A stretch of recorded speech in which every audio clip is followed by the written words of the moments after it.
12ই June 2025 ভারতের আহমেদাবাদ থেকে উড়ে যায় এয়ার ইন্ডিয়ার ফ্লাইট AI-171। 242 জন যাত্রী আর মাত্র 42 সেকেন্ডের মধ্যেই ঘটে যায় এক বিভীষিকাময় ঘটনা। এটাই ছিল এই ফ্লাইটের শেষ যাত্রা।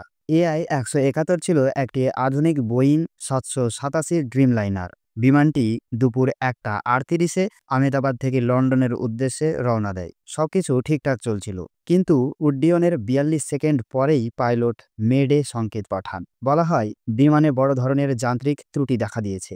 মাত্র 190 মিটার উচ্চতায় পৌঁছে বিমানটি নিয়ন্ত্রণ হারিয়ে নিচে পড়ে যায়। বিমানটি সোজা আছড়ে পড়ে আহমেদাবাদের BJ মেডিকেল কলেজের হোস্টেলে ও ডাইনিং হলের উপর। বিস্ফোরণ, আগুন, ছড়িয়ে পড়ে ধোঁয়া ও আতঙ্ক। ছাত্ররা তখন মধ্যাহ্নভোজ করছিল। মুহূর্তেই নরককাণ্ড। এই দুর্ঘটনায় বিমানের 241 জন যাত্রী মারা যান। শুধুমাত্র বেঁচে যান একজন, বিষ্ণু কুমার রমেশ, 40 বছর বয়সী ভারতীয় বংশোদ্ভূত ব্রিটিশ নাগরিক। তিনি 11 সিট থেকে বদলে বসেছিলেন 11A-তে, যেটি ছিল ইমার্জেন্সি এক্সিটের পাশে। ধারণা করা হয় ধাক্কার সময় তিনি বিমানের অংশ থেকে ছিটকে পড়েন এবং আগুনের বাইরে থাকায় বেঁচে যান। তার বুক ও চোখে আঘাত লাগে, কিন্তু নিজের পায়ে হেঁটে সাহায্য চাইতে সক্ষম হন। তৎক্ষণাৎ উদ্ধার কাজে নামে সেনাবাহিনী, ফায়ার সার্ভিস ও NDRF। চারপাশে ছড়িয়ে ছিটিয়ে থাকা দেহাবশেষ চিহ্নিত করতে শুরু করা হয় DNA শনাক্তকরণ। BJ মেডিকেল কলেজের ছাত্ররাও অংশ নেন উদ্ধার কাজে।